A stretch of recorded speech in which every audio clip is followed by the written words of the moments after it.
One thing you could say about Donald Trump, though, he has a vivid imagination. He has created a dangerous organization to get the old people excited and fired up, a supervillain called Antifa. And the reason we know Antifa is organized against the government is because their matching signs indicate they are somehow in league with Kinkos. You're seeing people out there with thousands of signs that all match, pre-bought, pre-put together. They're organized and someone is funding it. We're going to get to the funding of Antifa. We're going to get to the root of Antifa, and we are going to find and charge all of those people who are causing this chaos in Portland and all these other cities across our country. Yeah, and if we can't find them, we're going to pretend we did. Antifa is just short for anti-fascist. It's not a club you can join. There are no membership dues, but they have matching signs. Okay, well, I guess we better round up these domestic terrorists, too. They look pretty matching to me. Listen, I'm going to tell you this. Spread it around. There's no chaos in Portland. None. There is no chaos in Chicago. Because when making life or death, war or peace decisions, a president just can't pop off or lash out irrationally. No, we need an adult in the White House. Jimmy Kimmel unleashed a savage roast, while Michelle Obama delivered knockout truths that blindsided Trump. Between sharp burns and epic clapbacks, the meltdown felt impossible to ignore. Did someone finally crack his ego? Buckle up, because what follows is shocking, hilarious, and completely unmissable. A wild collision of comedy, commentary, and chaos for the waiting audience. The president is very busy prosecuting his enemies. His goon squad today indicted his own former national security advisor, John Bolton. He is just brazenly lying about the economy and grocery prices. But he did have a chat with Vlad Putin today. I hope you'll forgive me if I'm a little frustrated that some of us are choosing to ignore Donald Trump's gross incompetence while asking Kamala to dazzle us at every turn. I hope that you'll forgive me if I'm a little angry that we are indifferent to his erratic behavior. If you're enjoying this video, please subscribe and hit the bell icon. Anyone who thought Trump could dodge the spotlight was mistaken. Jimmy Kimmel lit up the stage like human fireworks, and Trump never saw the storm coming. This wasn't simple roasting, but a multi-level demolition of ego, bravado, and famously questionable hair choices, blending satire, spectacle, and relentless late-night humor into one unforgettable viral cultural moment. Their bacteria. You know, sometimes we get so fixated on Trump, we forget there are other disgusting creatures hell-bent on bringing about the end of the world out there. That being president isn't anything like reality TV. It is not an apprenticeship. And it is not just about fiery speeches or insulting tweets. It's about whether someone can handle the awesome responsibility of leading this country.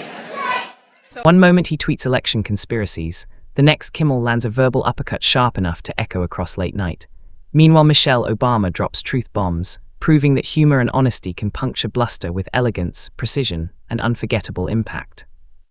But our president, Metamucil World Peace, is having a pretty good week, or he was anyway. Yesterday, Trump had what was easily the most presidential day of his life. He was front and center on the world stage, signing a ceasefire in the Middle East, and then he got home, he started going through the internet, and he just couldn't help himself. Trump made the cover of Time magazine, which he usually loves. You know, before he was president, he had fake Time magazine covers hanging on the walls of his golf club, for real.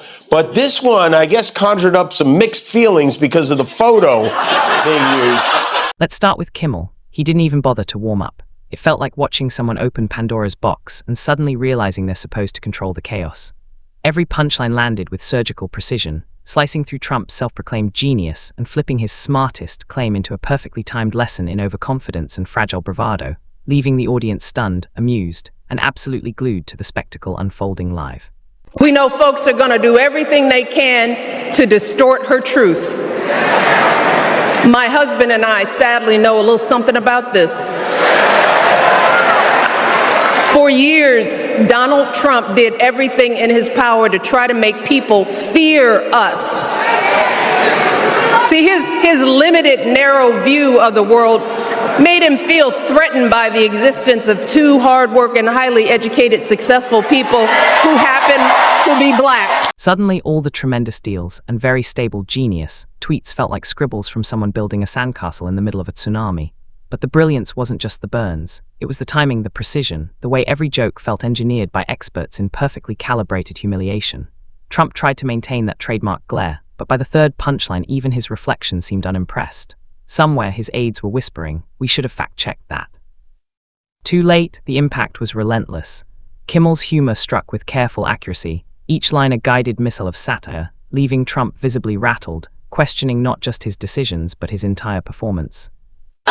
It's upset him so much that at 1:36 a.m. he posted, Time magazine wrote a relatively good story about me, but the picture may be the worst of all time. They disappeared my hair and then had something floating on top of my head that looked like a floating crown, but an extremely small one. Really weird. Now, I want to go back to that cover and show you this crown. Okay, that's not a crown. That's the letter M. Only he would see an M on his head and assume it's a crown. If that's not an M, you're on the cover of Time magazine, okay? And on the other side, Michelle Obama calmly dismantles the pretense, delivering truths sharper than any punchline. While Kimmel fires chaos and comedy, she moves with composed precision, each sentence landing like disciplined thunder. Trump's persona wobbles then fractures, under the combined weight of satire and sincerity. Imagine a towering monument of papier-mâché, bravado meeting unseen scissors and absolute light. The illusion of dominance collapses, revealing performative bluster and theatrical insecurity. The audience doesn't just laugh, they recognize clarity. Posture becomes parody, power becomes spectacle, and delusion dissolves into echoing applause, an unforgettable, merciless, cinematic unraveling before the final silence. If a candidate is erratic and threatening, if a candidate traffics in prejudice, fears, and lies on the campaign trail, if a candidate thinks that not paying taxes makes you smart, or that it's good business when people lose their homes, if a candidate regularly and flippantly makes cruel and insulting comments about women, about how we look, how we act, well, sadly, that's who that candidate really is. That is the kind of president they will be. And still the jokes keep landing. Kimmel pivots from headlines to history, threading punchlines through years of bluster, bravado, and bravely misplaced confidence. Obama counterbalances wit with measured clarity, exposing contradictions with calm authority and unshakable grace. Trump appears stranded between spectacle and substance, scrambling for footing as the narrative tightens around him. Each laugh peels another layer from the myth, each truth steadies the room. The crowd senses revelation, not just ridicule. This isn't annihilation, it's illumination, a spotlight revealing reality with humor, precision, and satisfying, unforgettable finality. Applause mirrors recognition, sealing the moment into memory and discourse forever. Finally being honored for wearing that tie down to your knees. Every morning is a game of who am I mad at today? Is it the Cracker Barrel logo? Is it windmills? Is it Bad Bunny? Is it the Nobel Prize? Or is it the turkey vagina slapping around over my chin? I'm not sure we're even allowed to show his neck on TV. Wouldn't it be funny if the FCC fined us for showing his neck on TV? Trump went on, I never like taking pictures from underneath angles, but this is a super bad picture and deserves to be called out. What are they doing and why? It's like he's a TikTok influencer yelling at her boyfriend for not knowing her angles. He stands there, momentum slipping, as laughter replaces authority and clarity overtakes chaos. Every gesture feels rehearsed yet hollow, every rebuttal echoes like static in an empty hall. Kimmel's timing keeps the pressure relentless, while Michelle's composure deepens the contrast with quiet precision. The spectacle morphs from spectacle to exposure, from bravado to bare nerves. Trump senses the shift, the audience's gaze sharpening from curiosity to certainty. He searches for a script, a slogan, a shield, anything familiar, but there is none. Only the undeniable awareness that control has dissolved, and the moment now belongs entirely to truth and humor.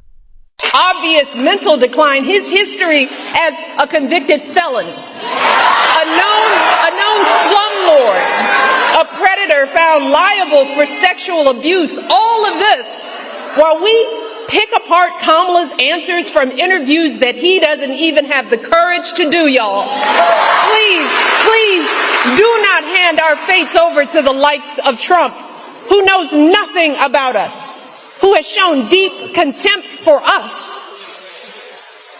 Because a vote for him is a vote against us. Trump stumbles through the scene like a marionette with its strings cut. Every attempt to assert dominance or redirect attention crashes against the combined force of comedy and reason. Kimmel paces the stage like a predator of timing, every glance and gesture calibrated to expose absurdity. Michelle Obama punctuates each moment with the quiet authority of someone who doesn't need theatrics. Her words land precisely where they're meant to, each one a scalpel cutting through layers of pretense. The audience senses it immediately. The man who once commanded rooms now commands only awkward silence from himself. He reaches for defenses that no longer exist. Every tweet he might fire, every hand gesture he makes, merely fuels the performance of his own undoing. Control is an illusion. Spectacle is all that remains, and even that is slipping away under the dual weight of ridicule and reason. But I did get some exciting news this weekend. According to a new poll from YouGov, which is a serious polling site, or they were before this, I am more popular than the President of the United States. The guy who keeps saying I have no ratings? Well, that makes two of us.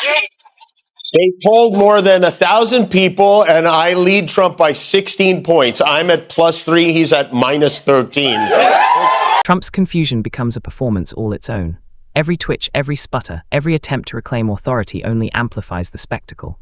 Kimmel's comedic onslaught hits with the precision of a surgeon wielding a sledgehammer, chaotic yet calculated, leaving no opening untouched. Michelle Obama, on the other hand, slices through pretense with a measured hand, each word landing like a controlled strike, exposing the hollowness beneath the bluster. The combination is devastating. One side a whirlwind of humor, the other a scalpel of truth. The audience sees it all, captivated by the collapse of a man who thought himself untouchable, now flailing in real time. Trump's bravado evaporates as he realizes too late that the stage he thought he owned has been commandeered. Every gesture, every protest, every desperate attempt to dominate is instantly repurposed into fodder for laughter, proof that the illusion of power is fragile when confronted with skillful comedy and unwavering logic. Last night where she said that you're in over your head and the wrong president for the country. She was over her head, and frankly, she should have made the speech live, which she didn't do. She taped it, and it was not only taped, it was taped a long time ago because she had the wrong deaths. She didn't even mention the vice presidential candidate in the speech, and she gets these fawning reviews. If you gave a real review, it wouldn't be so fawning. I thought it was a very divisive speech, extremely divisive. And frankly, I wouldn't even be here if it weren't for Barack Obama. See, we're standing in the White House. I wouldn't be in the White House except for Barack Obama because they did a bad job, Biden and Obama. Trump's struggle to maintain composure only deepens the audience's fascination. Every flail, every defensive tweet, every wide-eyed glance becomes material for Kimmel's relentless humor. The man who once commanded attention now commands only laughter, each reaction perfectly timed for comedic effect without him even realizing it. Meanwhile, Michelle Obama's interventions cut through the chaos like a scalpel, exposing contradictions and absurdities with elegance and precision. The contrast is mesmerizing, one side unpredictable, irreverent and wild, the other calm, incisive and unyielding. Trump is caught between them, a man whose ego insists on control while reality and comedy conspire to strip it away. The result is a live spectacle of humiliation, brilliance and irony, leaving the audience utterly captivated, laughing, gasping and unable to look away. Is nice, but it feels like, considering the fact that I'm not a convicted felon friend of Jeffrey Epstein, and I've never paid off a porn star or sent a team of masked goons into a park to pull an old lady away from her grandchildren, I feel like my rating should be higher, maybe, than... At this point, finding a toenail in your salad has a 7-point lead over Donald Trump. And I hope he doesn't see this. I hate to, I don't like to upset him, but... And somehow, even as Trump flails, the story becomes bigger than him. Kimmel and Michelle Obama operate on separate planes, yet together they reveal a universal truth. No ego, bluster, or theatrics can replace wit, intelligence, and composure. The audience sees it, the cameras capture it, leaving Trump blinking, muttering, perhaps realizing what history looks like. In the aftermath, the chaos settles, exposing damage. Every flinch, failed retort, and desperate move is catalogued, simultaneously humiliating and hilarious. Skill, wit, and authenticity prevail. Kimmel's comedic chaos combined with Michelle Obama's calm authority humbles even the loudest, seemingly untouchable figures.